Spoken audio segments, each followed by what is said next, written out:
Vamos dar uma pausa na nossa conversa com o professor José Alves de Freitas Neto e o psicanalista Ari Alves de Oliveira para ouvir o professor Marcos Pérez, colunista do Olhar da Cidadania. Olá, Marcos. Olá, Joel e ouvintes da Rádio USP. O Brasil deve atingir hoje a marca de 300 mil mortos pela pandemia de Covid-19.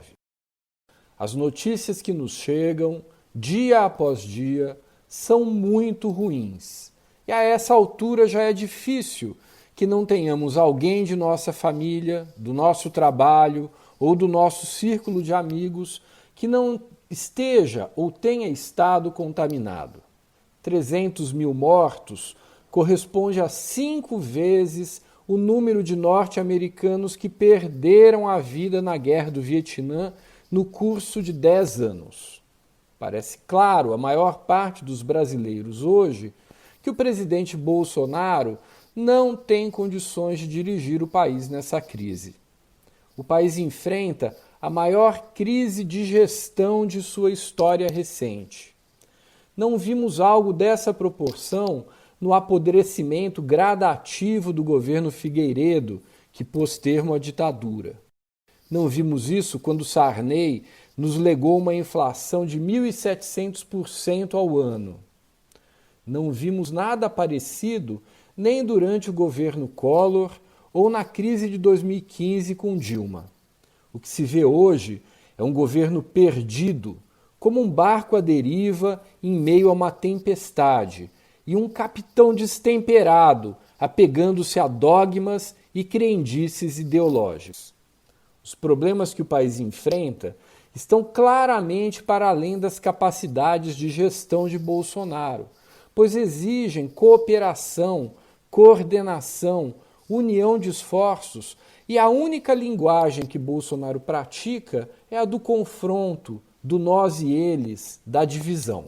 Em outras oportunidades, mencionei aqui que a Constituição fixa uma série de normas de proteção ao exercício do mandato do presidente, de senadores, deputados, como também de ministros. Essas proteções são relevantes para a preservação institucional da presidência, do governo, do gabinete do presidente e, no limite, do sistema democrático eleitoral, pois não será em qualquer situação que o presidente poderá ser afastado do mandato que lhe foi conferido pelas urnas, pelo povo. Se o presidente, no exercício do mandato, atenta contra o exercício dos direitos fundamentais, individuais ou sociais, ele pode vir a ser objeto de impeachment.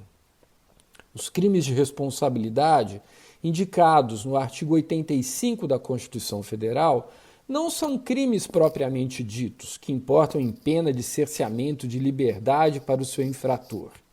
São hipóteses de responsabilidade política do presidente perante o Congresso Nacional. Os tipos são abertos e a prática brasileira indica, como ocorrido com Collor e Dilma, que o fundamento principal para o impeachment é a perda das condições de governabilidade. A gestão temerária, confusa, dogmática, ideológica e opaca de Bolsonaro atenta contra a vida e a saúde dos brasileiros, atenta contra o desenvolvimento econômico e coloca em risco o futuro de gerações.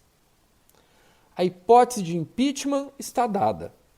Basta ao Congresso reconhecer, pela maioria qualificada exigida pela Constituição, e ele estará fora, dando-nos aos brasileiros o direito de recomeçar e ter esperança no futuro. A necessidade de que o presidente da Câmara coloque em votação um dos muitos e muitos pedidos de impeachment que já foram formulados contra Bolsonaro. É necessário que 2/3 dos deputados autorizem a continuidade do processo. Admitido pela Câmara, o impeachment será submetido a julgamento pelo Senado e o presidente ficará suspenso de suas funções após a instauração do processo pelo Senado. Infelizmente, tem sido muito comum que esse tipo de processo aconteça entre nós.